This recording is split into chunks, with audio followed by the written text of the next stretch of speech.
Hello students, अगला topic है हमारा नंबर लाइन। क्लास 8 तक भी आप लोगों ने नंबर लाइन पढ़ी हुई है, लेकिन क्लास 8 तक जो नंबर लाइन आपने पढ़ी है उसमें आपने सिर्फ इंटीजर्स या रेशनल नंबर्स उन पर रिप्रेजेंट करे हैं। फॉर एग्जांपल इंटीजर्स 1 2 3 -1 2 3 इन सब को आप रिप्रेजेंट कर सकते हैं नंबर लाइन पर। फिर आपने रिप्रेजेंट किया हुआ रेशनल नंबर्स जो कि P/Q की फॉर्म में रहते थे, जैसे 7/4 या -5/3। इस तरह के नंबर्स आप लोगों ने नंबर लाइन पर रिप्रेजेंट करें हैं। डेसिमल में भी नंबर होते हैं, वो भी आप रिप्रेजेंट कर सकते हैं, जैसे 2.6 -1.3। इस तरह के नंबर्स भी हम नंबर लाइन पर रिप्रेजेंट कर सकते थे। अब जो हम पढ़ने जा रहे हैं नंबर लाइन पर, वो रिप्रेजेंट हमें करना है इर्रेशनल नंबर्स। इर्रेशनल नंबर्स कौन से? √2, √3, √5, √7, ये सब इरेशनल नंबर्स हैं, आप जानते ही हैं। √4 इरेशनल नंबर नहीं है। √4 क्या है? रेशनल। क्यों? √4 की वैल्यू कितनी होती है? 2। तो क्लास 9th में अब हमको नंबर लाइन पर क्या रिप्रेजेंट करना है? Irrational numbers. ठीक है, तो अभी तक हमने रेशनल नंबर्स रिप्रेजेंट करे थे नंबर लाइन पर। अब क्लास 9th में हम सीखेंगे इरेशनल नंबर्स को नंबर लाइन पर कैसे रिप्रेजेंट किया जाता है। तो इरेशनल नंबर की शुरुआत होती है √2। तो देखिए √2 को हम नंबर लाइन पर कैसे रिप्रेजेंट करते हैं। इसके लिए एक थ्योरम का हम यूज़ करेंगे जिसका नाम है पाइथागोरस थ्योरम। पढ़िए आपने पाइथागोरस थ्योरम। क्या होती है? p² + b² = h²। ठीक है, तो देखें कैसे हम इस थ्योरम का यूज़ करके √2 को नंबर लाइन पर रिप्रेजेंट करते हैं। देखिए ये आपको एक यहाँ पर राइट एंगल ट्रायंगल दिख रहा होगा ABC। यहाँ पर एंगल भी क्या है? 90 डिग्री। इसमें देखें परपेंडिकुलर क्या है? ये। और बेस क्या है? ये। और हाइपोटेन्यूस क्या है? ये। ठीक है, तो हमने इसमें पाइथागोरस थ्योरम लगाई।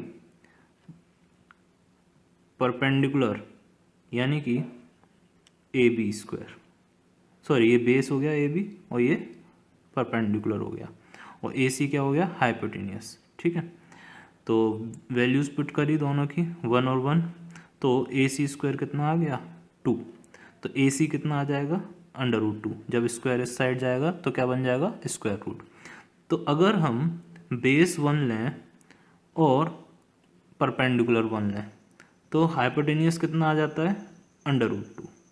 अब इसी ट्राइंगल को दिमाग में रखते हुए अब हम आ जाते हैं नंबर लाइन पर। ये मैंने एक नंबर लाइन बनाई हुई है। अब इस पर हम √2 रिप्रेजेंट करने जा रहे हैं। तो देखिए नंबर लाइन के लिए सबसे पहले हमको एक ज़ीरो लेना होता है कहीं पे, तो मैंने यहाँ पर 0 ले लिया। अब आपको क्या करना है? यहाँ पर तो आपको चेक बॉक्सेस दिख रहे हैं ग्राफ पेपर की तरह, लेकिन आपको ये कॉपी पर ही बनाना होगा, तो आपके में ये चेक बॉक्सेस नहीं होंगे। तो आपको वहाँ यूज़ करना होगा स्केल का। स्केल पर आप 1 सेंटीमीटर को 1 मान सकते हैं, 2 सेंटीमीटर को 1 यूनिट मान सकते हैं, या 3 सेंटीमीटर को 1 यूनिट मान सकते हैं, कितने सेंटीमीटर को भी 1 यूनिट मान सकते हैं, लेकिन फिर उसको फिक्स रखिएगा। तो मान लीजिए आपने अपने स्केल पर 2 सेंटीमीटर को 1 यूनिट मान लिया। ठीक है, तो यहाँ पर ये 1 मैंने 3 बॉक्सेस 1 के बराबर लिए, 3 बॉक्सेस 1 के बराबर। ठीक है, तो 6 बॉक्सेस कितने के बराबर हो जाएंगे? 2 के बराबर। तो इसी तरह से अगर आप स्केल पर 2 सेंटीमीटर को 1 मान रहे हैं तो ये 2 सेंटीमीटर 1 हो जाएगा, और फिर 4 सेंटीमीटर कितना हो जाएगा? 2।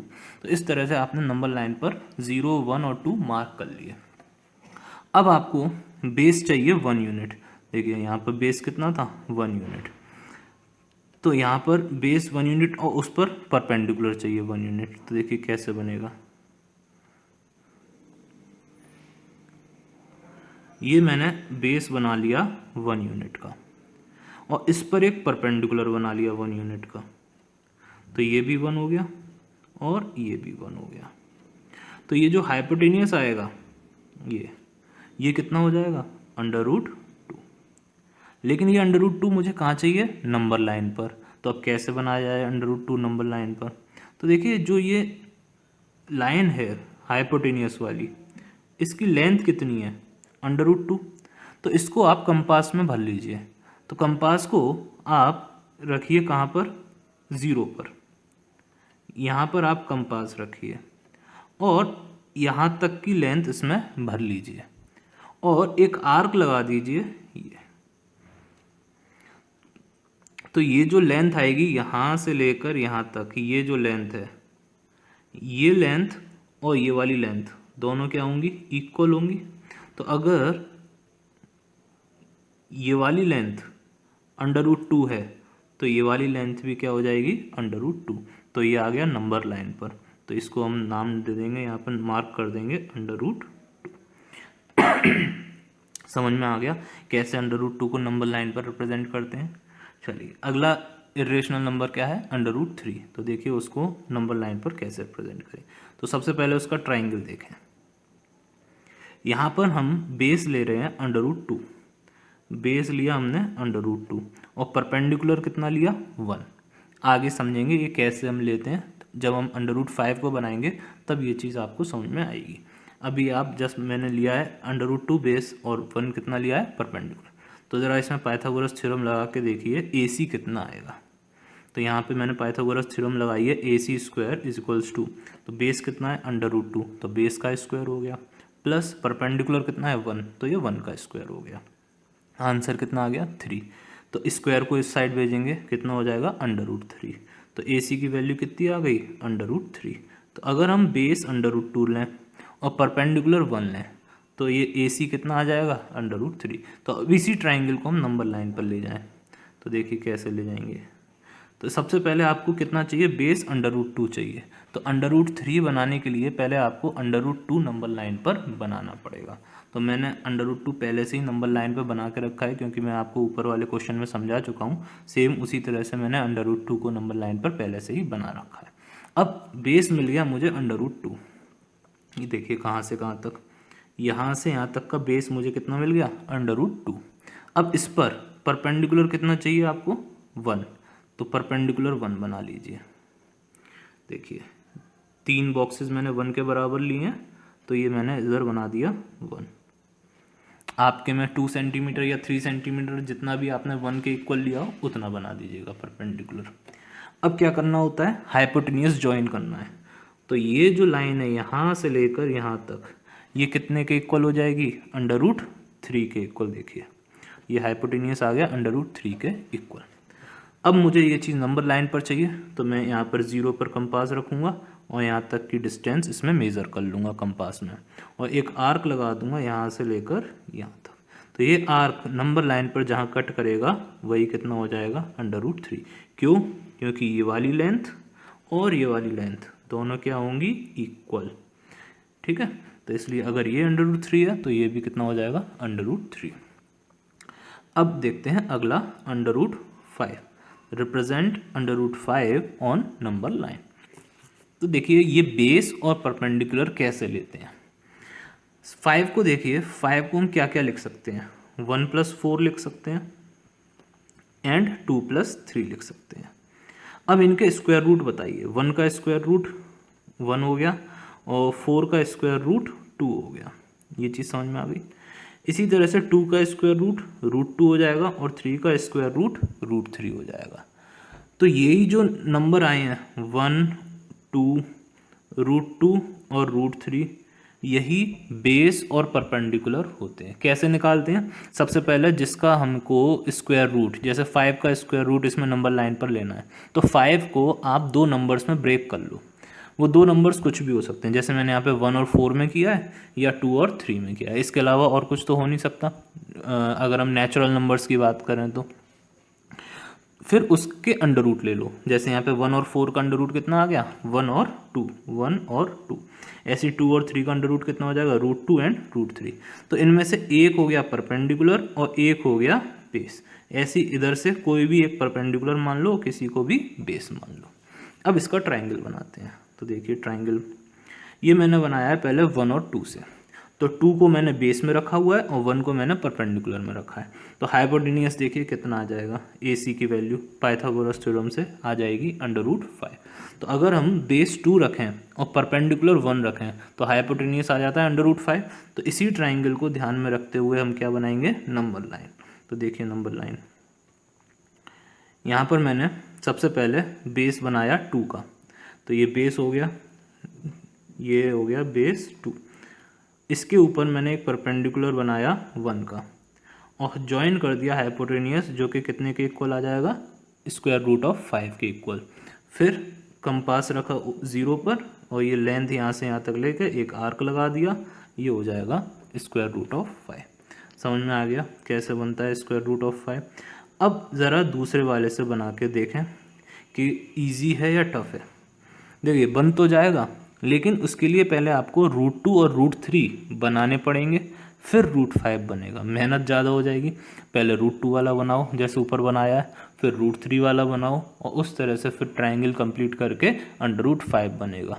तो इसलिए हम कोशिश ये करेंगे कि दो स्क्वायर रूट ना होके सिर्फ एक हमको मिल जाए, तो हम उसी से ट्रायंगल ले लेते हैं। यहाँ पर जैसे हमको 1 और 2 में कोई भी स्क्वायर रूट नहीं है, दोनों ही प्योर नंबर हैं, मतलब इंटीजर्स हैं, तो इसलिए ये इससे ट्रायंगल बनाना इजी होगा। अगर आपको दोनों प्योर नंबर ना मिल पा रहे हो तो कोशिश करिएगा कम से कम एक तो कंप्लीट स्क्वायर मिल जाए। ठीक है, देखिए अगला क्वेश्चन, उससे आपको ये चीज़ समझ में आएगी। नेक्स्ट है स्क्वायर रूट ऑफ 7। इसको आपको नंबर लाइन पर रिप्रेजेंट करना है। तो 7 को पहले ब्रेक कर लीजिए दो नंबर्स में, जैसे मैंने यहाँ पे किया हुआ है 1 + 6, 2 + 5 एंड 3 + 4। अब देखिए इनके स्क्वायर रूट ले लीजिए, जिससे हमको क्या मिलेगा, परपेंडिकुलर एंड बेस, जिसका हम ट्राइंगल बनाएंगे। तो यहाँ पर 1 का स्क्वायर रूट क्या हो गया 1, और 6 का स्क्वायर रूट हो गया √6। अब देखिए यहाँ पर 1 बनाना इजी है और √6 बनाना इजी है। √6 कैसे बनेगा वो आप सोचिएगा कैसे बनेगा, इसको आप होमवर्क में करिएगा। मैंने आपको √5 बताया है, इसी तरह से √6 बनाइएगा। अब यहाँ पर है √2 और √5, तो देखिए दोनों ही स्क्वायर रूट में है, तो इसको हम कैंसिल कर देंगे। हम कोशिश करेंगे कोई भी एक स्क्वायर रूट में ना हो। अगर दोनों ही स्क्वायर रूट में नहीं है तो बहुत अच्छा है, लेकिन अगर दोनों ही स्क्वायर रूट में है तो उसको बनाने में बहुत दिक्कत होगी, इसलिए हम उससे नहीं बनाएंगे। तीसरा वाला देखें, एक √3 आ रहा है और एक 2। 3 का स्क्वायर रूट हो गया √3 और 4 का स्क्वायर रूट हो गया 2। तो ये ज़्यादा सही है हमारे लिए। क्यों? क्योंकि एक √3 वो हम आराम से बना लेंगे जैसे हमने ऊपर बनाया था, और उस पर एक 2 का बनाना है जो कि एक इंटीजर है, स्क्वायर रूट में है नहीं, तो इससे ट्राइंगल बनाना ईजी होगा। तो देखिए इसका ट्राइंगल बेस में अंडर रूट वाला लीजिएगा। बेस में कौन सा लेना है, अंडर रूट वाला। ठीक है, तो बेस में हमने अंडर√3 ले लिया और परपेंडिकुलर हमने 2 का रखा। तो जब हम हाइपोटेनियस ज्वाइन करेंगे तो हमको कितना मिल जाएगा, अंडर√7। तो ज़रा देखिए इसको नंबर लाइन पर कैसे रिप्रेजेंट करेंगे। सबसे पहले आपको बेस कितना चाहिए, अंडर√3। तो अंडर√3 बनाने के लिए हमने देखा था ऊपर, पहले हमको क्या बनाना होता है, अंडर√2, तभी तो अंडर√3 बन पाता है। तो देखिए सबसे पहले हमने अंडर√3 बनाया, सॉरी अंडर√2 बनाया। तो अंडर√2 आपको दिख रहा है, रेड वाला जो पोर्शन है उससे मैंने अंडर√2 बनाया है। जब अंडर√2 मिल गया हमको नंबर लाइन पर, आर्क वगैरह लगाकर हम अंडर√2 नंबर लाइन पर ले आए। फिर जब हमको ये बेस मिल गया अंडर√2 का, यहाँ से लेकर यहाँ तक, उस पर हमने फिर 1 का परपेंडिकुलर बना के क्या बना लिया, अंडर√3। अंडर√3 आपको दिख रहा है कौन सा वाला है, ये वाली जो लाइन है ग्रीन वाली, ये काय की है, अंडर√3 की। ठीक है, इसको भी हम नंबर लाइन पर ले आए आर्क लगाकर, तो यहाँ पर हमको मिल गया अंडर√3। देखिए ये मिल गया। अब जब बेस मिल गया अंडर√3 का, तो देखिए अपना ट्राइंगल याद करिए, ये वाला बेस मिल गया अंडर√3 का। अब उस पर परपेंडिकुलर कितने का बनाना है, 2 का। तो इस पर अब हम परपेंडिकुलर बनाएंगे 2 का। तो ये देखिए जो पिंक वाली लाइन है जिस पर मैंने परपेंडिकुलर बनाया है 2 यूनिट का, तो बेस हो गया अंडर√3 का, परपेंडिकुलर हो गया 2 यूनिट का। तो ये जो हाइपोटेनियस आएगा, ये वाला जो हाइपोटेनियस दिख रहा है आपको, ये कितने का आएगा, अंडर√7। और इसको हम कहाँ ले आएंगे, नंबर लाइन पर आर्क लगा के। तो इस तरह से अंडर√7 को हम नंबर लाइन पर रिप्रेजेंट कर सकते हैं। समझ में आ गया आप लोगों को ये? ठीक है, तो इस तरह से कोई भी रेशनल नंबर आपको दिया हो तो पहले आप उसको ब्रेक करिए दो नंबर्स के सम में, और फिर चेक करिए कि किससे परपेंडिकुलर और बेस ऐसा मिल जाए जिसमें कम से कम एक इंटीजर हो। जैसे इस वाले क्वेश्चन में हमको एक इंटीजर कौन सा मिल गया था, 2। तो इसलिए हमने इससे परपेंडिकुलर और बेस बना लिए। सेकंड वाले में कोई भी इंटीजर नहीं मिल रहा था, दोनों ही काय में थे अंडर रूट में, इसलिए उसको हमने रिजेक्ट कर दिया। हाँ, पहले वाले से हम बना सकते थे, लेकिन पहले वाले में क्या दिक्कत आ रही थी, अंडर रूट 6 की। तो अंडर रूट 6 बनाने में थोड़ी सी डिफ़िकल्टी होती, इसलिए हमने उससे नहीं बनाया। तो इसलिए इस तीनों में बेस्ट कौन सा है, तीसरा वाला, अंडर रूट 3 एंड 2 वाला। तो इस तरह से अब आप होमवर्क में कुछ क्वेश्चंस करेंगे, ये दिए हुए हैं आपको, under root 6, under root 8, under root 10, under root 11 and under root 13 sorry. ठीक है, ये अंडर रूट 7.6 कैसे बनेगा ये अभी हम देखते हैं, फिर आप इसको होमवर्क में करिएगा। चलिए आगे समझते हैं। देखिए, एक और तरीका होता है ये इर्रेशनल नंबर्स को नंबर लाइन पर रिप्रेजेंट करने का, इसको हम वेब मेथड बोलते हैं, WEB, वेब, जो मकड़ी का जाला होता है उस तरह से ये दिखता है, इसलिए इसको हम वेब बोलते हैं। तो देखें कैसे बनता है ये। सबसे पहले इसमें आप 1 बनाएंगे, तो देखिए ये 1 दिख रहा है, ये आपको 1 बेस, इस पर आपने परपेंडिकुलर 1 बना दिया। तो 1 और 1 परपेंडिकुलर और बेस जब रखते हैं तो हाइपोटेनियस कितना आता है, अंडर रूट 2। तो ये हाइपोटेनियस आ गया अंडर रूट 2। इस अंडर रूट 2 को आप नंबर लाइन पर ले आइए आर्क लगा के, तो ये अंडर रूट 2 आ जाएगा। समझ में आया। इसी तरह से अंडर रूट 3 देखें कैसे बनेगा। ये जो लाइन आई अंडर रूट 2 वाली, ग्रीन वाली आपको जो दिख रही है, अब इस पर 1 बना दीजिए परपेंडिकुलर, एक परपेंडिकुलर लाइन बना दी 1 की।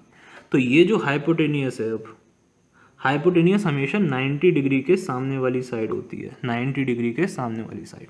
तो ये कितनी आ जाएगी अगर आप पाइथागोरस से निकालेंगे, अंडर रूट 3। ठीक है, निकाल के बताएं।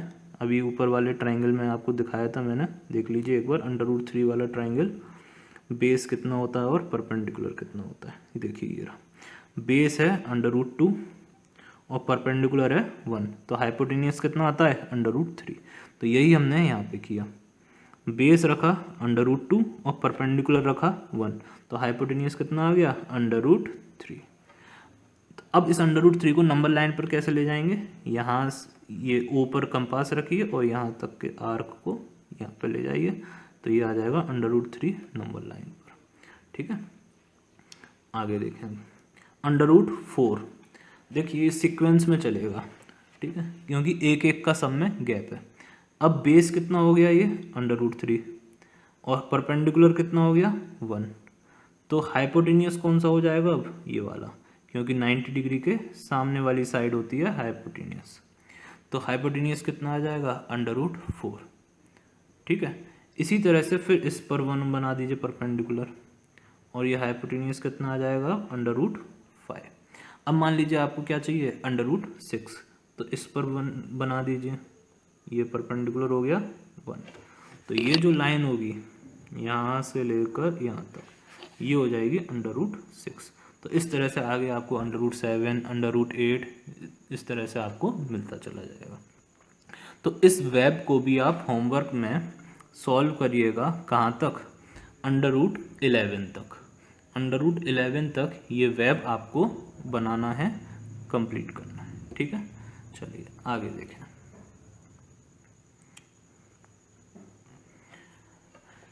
अभी तक अंडर रूट में इंटीजर्स थे, under root 2, under root 3, under root 5।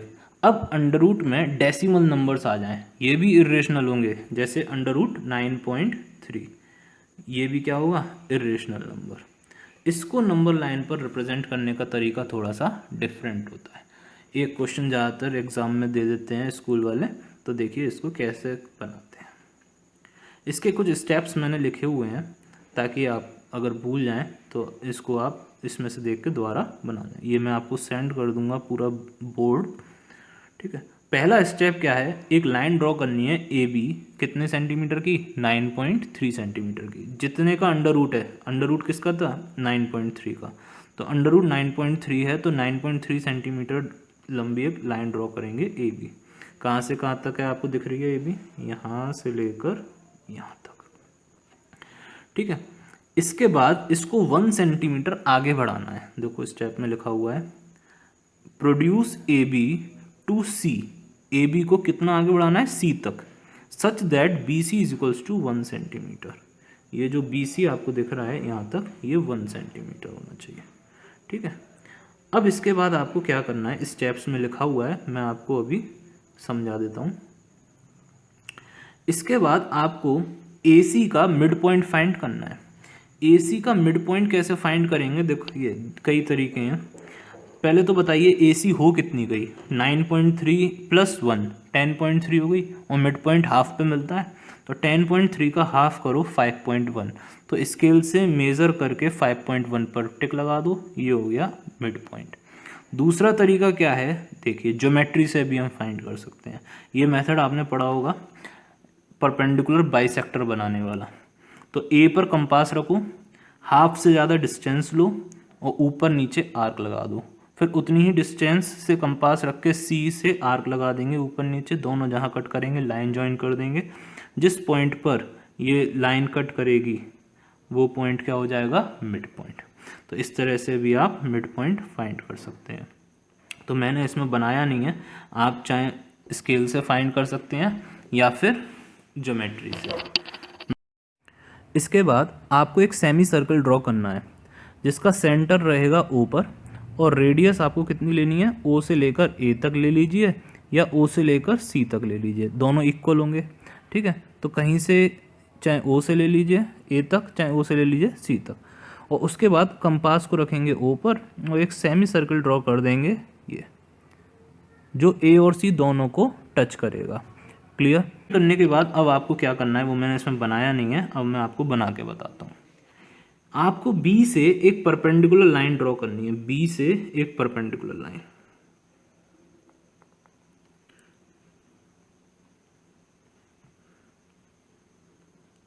ये सेमी सर्कल पर जिस पॉइंट पर कट करेगी, इस पॉइंट को आप नाम दे दीजिएगा डी।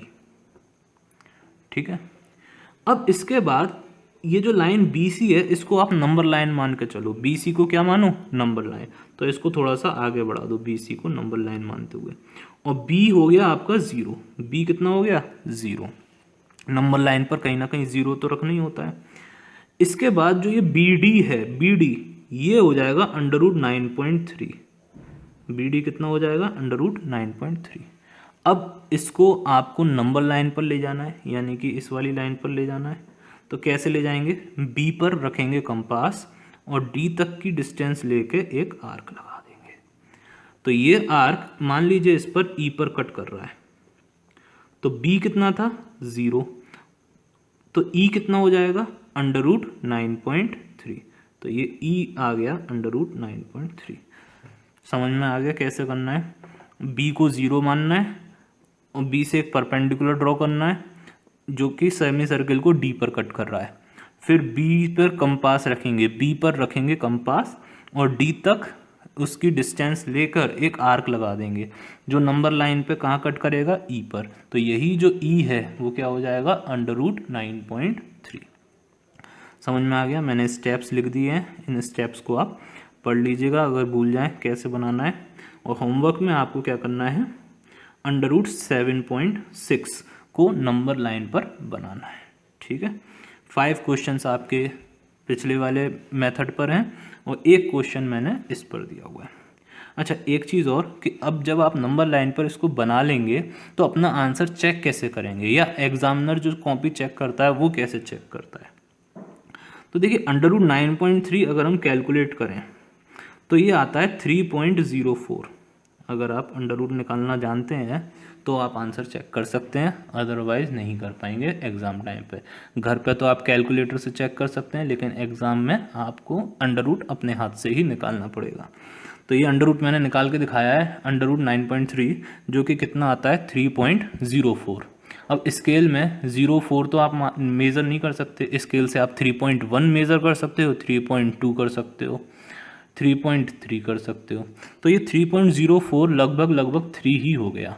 तो जब √9.3 आप निकालेंगे स्केल से मेज़र करके देखना, 3 सेंटीमीटर आना चाहिए। 3.1 भी हो सकता है तो कोई दिक्कत नहीं है, 0.1 या 0.2 की इधर उधर हो रही है तो वो चलता है उतना, ठीक है, उतनी एक्यूरेसी नहीं आ पाती। लेकिन इससे ज़्यादा आ रही है तो आपके मार्क्स उसमें से कुछ कटेंगे। ठीक है, तो इस तरह से अब आप क्या करना, जब आप ये √7.6 बनाओ तो √7.6 निकालना कितना होता है, और फिर स्केल से मेज़र करना कि आपका भी √7.6 उतना ही आ रहा है। ठीक है, तो ये होमवर्क वाले कुछ क्वेश्चंस हैं, इनको आप कीजिएगा नंबर लाइन के, बाकी का पढ़ते हैं नेक्स्ट वीडियो में। Thank you.